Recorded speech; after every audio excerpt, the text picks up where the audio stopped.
Tokyo Olympic में हिंदुस्तान को पहला मेडल मिला है। वेट लिफ्टर मीराबाई चानू ने खवातीन के 49 किलो वेट लिफ्टिंग के जुमरे में सिल्वर मेडल हासिल किया।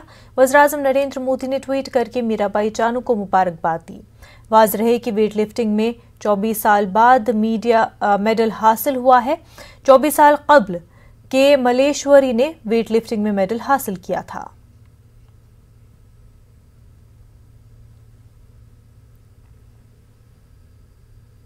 मैं बहुत खुश हूँ। जैसे कि मेरा बहन है, इससे सिल्वर मेडल मिला है। मैं बहुत खुश हूँ। जो उसका सपोर्टर वो पार्टी को भी मैं बहुत बहुत धन्यवाद देना चाहता हूँ। जो जितना गया वो पार्टी को भी गोल्ड मेडल लेके इंडिया में वापस आने के लिए मैं भगवान से दुआ मांगता हूँ। ऐसे बहुत खुश है सब। इतना मैं उसको मेहनत का जो फल है जो इसलिए वो सिल्वर मेडल में, इसलिए मैं मेरा बहन होने के कारण बहुत खुश हूँ। मैं मणिपुर के लिए सबसे पहले है ओलंपिक में जो सिल्वर मेडल लिया है, उसको इंडिया के लिए पसिफिक के वेट लिफ्टिंग में इंडिया के लिए भी मेरा तरफ से पहले बार होगा। तो मेरा बहुत खुश हो रहा है। जितना जो क्या बोलेगा भाई, एकदम बहुत खुश है। अच्छी तरह से तो सिल्वर गोल्ड लेने का हम उम्मीद था बहुत, तो लेकिन फिर भी हो नहीं पाया। कोई बात, सिल्वर मेडल से इंडिया और मणिपुर के लिए इतना नाम कमाया तो बहुत खुश हूँ। न्यूज़ 18 की टीम टोक्यो में पहुंची है और पहला मेडल हम देख रहे हैं इंडिया के लिए जीता है मीराबाई ने। बहुत प्राउड फीलिंग है कि आज टोक्यो का पहला मेडल आया है। कितनी बड़ी खुशी है आज? बहुत ज्यादा, मैं बता नहीं सकती। बहुत खुश हूँ, बहुत ज्यादा खुश हूँ। इस मेडल के लिए बहुत मेहनत करी है, क्योंकि पहले सरनाम मलेशिया ने 2000 मेडल जीता था और आज इस वेटलिफ्ट में अब एकमात्र महिला थी। तो it is a proud feeling of India. हाँ, मैं सारी वेट लिफ्टर, इंडिया की वेट लिफ्टर्स सबको मैं बहुत प्राउड फील करती हूँ, खुद को भी, क्योंकि ये हमारी वेट लिफ्टिंग के लिए सेकेंड गोल्ड ओलंपिक के लिए मेडल है। तो मैं बहुत खुद को भी बहुत प्राउड करती हूँ और इंडिया वेट लिफ्टिंग फेडरेशन को भी मैं थैंक यू बोलना चाहती हूँ। मेरा कोच, फैमिली, जो भी मेरा सपोर्ट है, मैं थैंक यू बोलना चाहती हूँ। बहुत बड़ी बात है कि वेट लिफ्टिंग जैसे खेल मणिपुर में शुरू हो गए।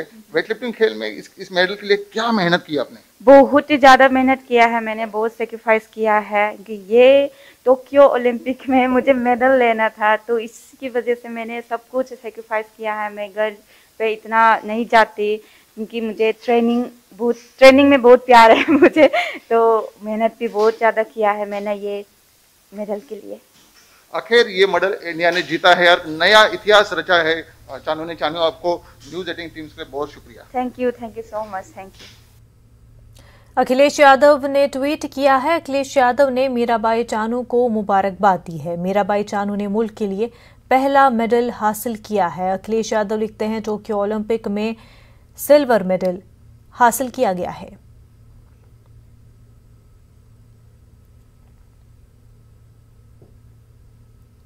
बाटला हाउस एनकाउंटर केस में कसूरवार आरिज खान ने निचली अदालत से रुजू किया है और दिल्ली हाई कोर्ट से मिले फांसी की सजा को चैलेंज किया है। दिल्ली की साकेत कोर्ट ने उसे रेयर केस माना था। साकेत कोर्ट ने ही उसे 8 मार्च को फांसी की सजा सुनाई थी और 11,000 लाख का जुर्माना भी लगाया था और 10 लाख रुपए इंस्पेक्टर मोहन चंद शर्मा के अहल खाना को देने का हुक्म दिया था। इस मामले में पहले कसूरवार शहजाद अहमद को 2013 में सजा हुई थी, जबकि 2 कसूरवार आतिफ अमीन और मोहम्मद साजिद एनकाउंटर में मारा गया था।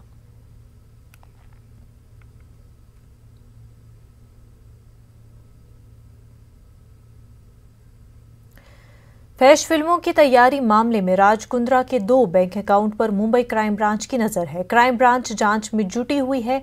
पैसे के लेन देन की छानबीन हो रही है। साथ ही शिल्पा शेट्टी से भी पूछताछ हुई है। बताया जा रहा है कि शिल्पा शेट्टी से भी 20 से 25 सवाल पूछे गए और इस केस में जरूरी चीजें दरियाफ्त की गई। अब जराये के हवाले से यह खबर आ रही है कि इस मामले में ईडी की एंट्री हो चुकी है और मुंबई क्राइम ब्रांच से अब ये केस ईडी के सुपुर्द हो जाएगा।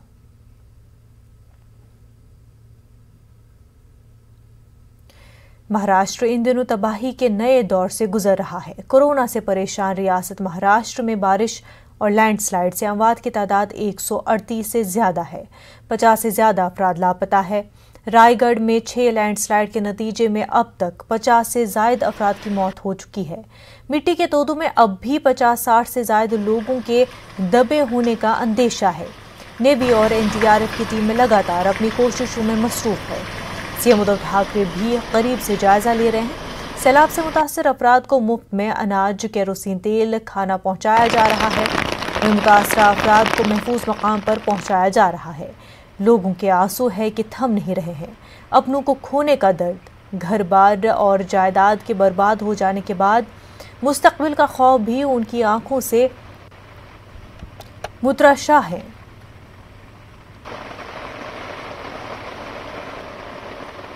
मेरे घर में से मेरे पापा में वो है भाई, इसको भी लोग ना जब टाइम पहला आया ना, जब हम घर पे था तो थोड़ा कम आया था, तो हम लोग क्या सोचा कि अभी ये क्या आने वाले नहीं है इतना, तो हम लोग ये हमारा बहन का घर है ना, इसको धोखा है, इसके लिए तो क्या ये धोखा है, इसके लिए हम लोग इधर देखने के लिए आया।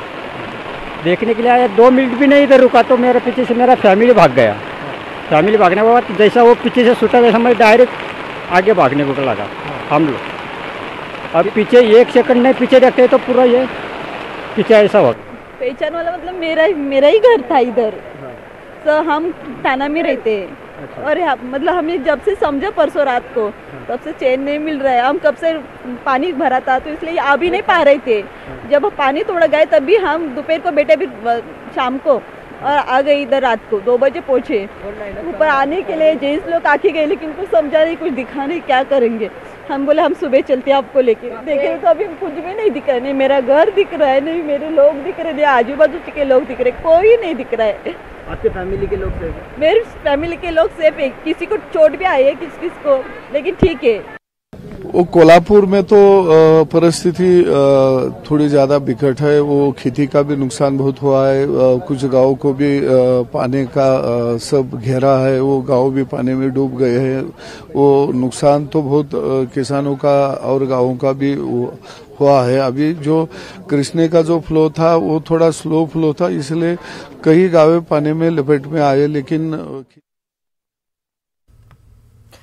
महाराष्ट्र में तूफानी बारिश ने बड़े पैमाने पर तबाही मचा दी है। लोगों को महफूज मकाम पर पहुंचाया जा रहा है। शेल्टर बनाकर उन्हें खाना, पानी और दवाइयां दी जा रही हैं।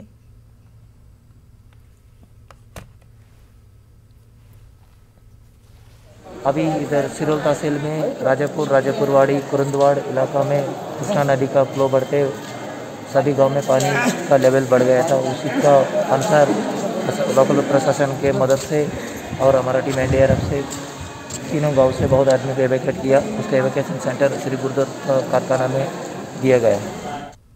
मध्य प्रदेश में महकमा मौसमियात के जरिए रियासत के 18 अजला में भारी बारिश को लेकर अलर्ट जारी करने के बाद महकमा दाखिला ने भी रियासत के सभी थानों में बारिश को लेकर अलर्ट जारी कर दिया है। वज़ीर दाखिला डॉक्टर नरोत्तम मिश्रा का कहना है कि रियासत के वो तमाम इलाके जहां पर सैलाबी सूरत हाल पैदा हो सकती है या वो इलाके जो नशीब में जहां पर बारिश का पानी भर जाता है, इन सभी जगह के पुलिस थानों को अलर्ट जारी किया गया है ताकि बारिश में किसी भी तरह की सैलाबी सूरत हाल से निपटा जा सके। वाज़ेह है कि मध्य प्रदेश के सरूंज, विदिशा के हथाई, खेड़ा और भोपाल के नशीबी इलाकों में कल कुछ देर की बारिश में जहां नशीबी इलाकों में पानी भर गया था, वहीं नालों के बाद बंद होने से सड़कें और गलियां गर्काब हो गई थी और हुकूमत को तनकीद का निशाना बनना पड़ा था।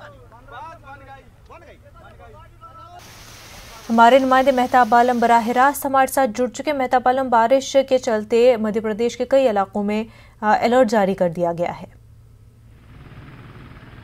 मुनज़्ज़म मध्य प्रदेश हुकूमत ने उन तमाम इलाकों के लिए अलर्ट जारी किया है जिसके लिए महकमा मौसमियात ने इशारा किया है। महकमा मौसमियात ने मध्य प्रदेश के 52 जिलों में से 18 जिलों में जो है अलर्ट जारी किया है। और 18 जिलों में की अगर हम बात करें तो होशंगाबाद डिवीज़न जो है, नर्मदापुरम डिवीज़न के जो 8 जिले हैं उसको लेकर खास अलर्ट जारी किया गया है कि वो इलाके पर सैलाब की मतवक्का जो है या वो इलाके जो नशे में आते हैं उन सब के लिए जो है थानों को अलर्ट जारी किया गया है कि थाने मुस्तैद रहें। अगर किसी भी तरीके से बारिश में ऐसी सूरत हाल पैदा होती है तो फौरी तौर पर उनको वहाँ पर कोई रेस्क्यू ऑपरेशन होता है या राहत पहुंचाने का मामला होता है तो फौरी तौर पर वहाँ पे काम करें, क्योंकि कल से मध्य प्रदेश के अलग अलग इलाकों में बारिश हो रही है। तो चंबल डिवीज़न की बात करें, नर्मदापुरम डिवीज़न की बात करें, ग्वालियर की बात करें या जो है भोपाल समेत जो है तमाम इलाकों को लेकर एक अलर्ट जारी किया गया। और एक ज़रूरी भी है क्योंकि कल जिस तरह से हम देखते हैं कि सिरोंज और विदिशा के हथाई, खेड़ा में जिस तरह से बारिश से जो है इस सैलाबी सूरत हाल पैदा हो गई थी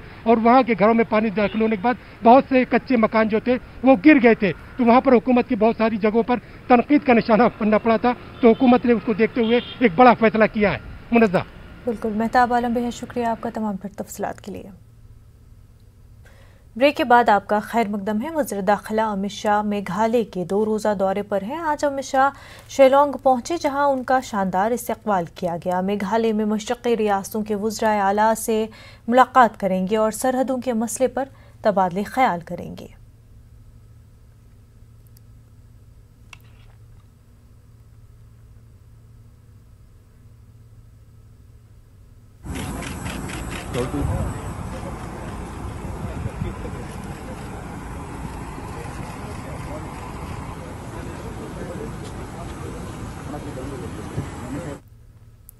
जम्मू कश्मीर में श्री अमरनाथ जी यात्रा के सिलसिले में शिव जी की छड़ी मुबारक पहलगाम पहुंच गई है। यहां भूमि पूजन भी शुरू हो गया और परचम कुशाई की मजहबी रस्म इस मंदिर में अंजाम दी गई। यहां महंत दीपेंद्र गिरी की निगरानी में पूजा पाठ के काम अंजाम दिए गए। कोविड के चलते यहां काफी महदूद पैमाने पर पूजा पाठ की रसूम अंजाम दी जा रही हैं।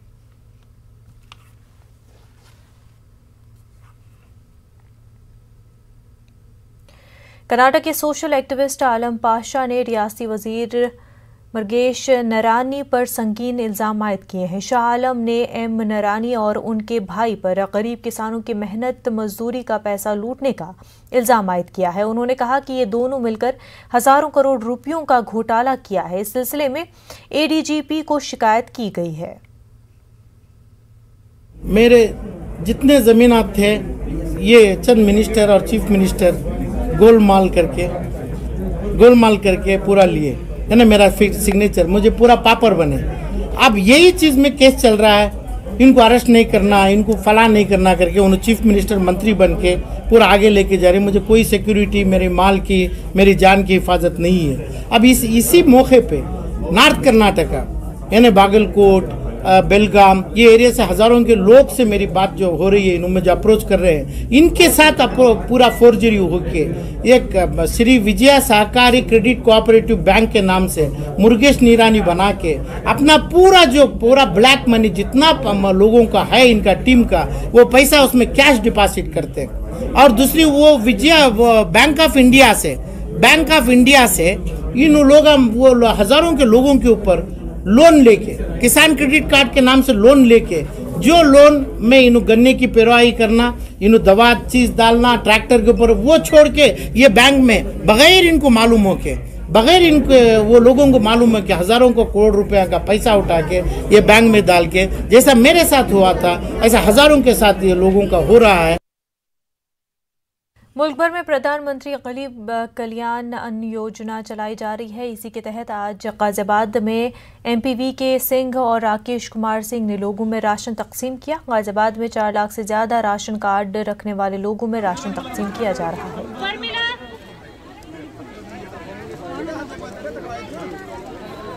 प्रधानमंत्री गरीब कल्याण योजना के तहत राशन वितरण किया जा रहा है। गाजियाबाद में सांसद वीके सिंह हमारे साथ हैं। सर, किस तरह राशन वितरण किया जा रहा है और कितने लोगों को लाभ मिला है इसका? देखिए, प्रधानमंत्री गरीब कल्याण अन्न योजना जो है वो देश में चलाई जा रही है ताकि कोरोना से जिन लोगों का नुकसान हुआ है, जिन लोगों का काम नहीं है, जो कमा नहीं सकते, उन गरीब परिवारों की देखभाल। ठीक, तकरीबन 80 करोड़ देश के अंदर लोगों को इसका लाभ मिल रहा है। गाजियाबाद जनपद में 4,21,000 कार्ड धारक हैं। उन कार्ड धारकों को पर यूनिट 5 किलो अनाज मुफ्त मिलता है।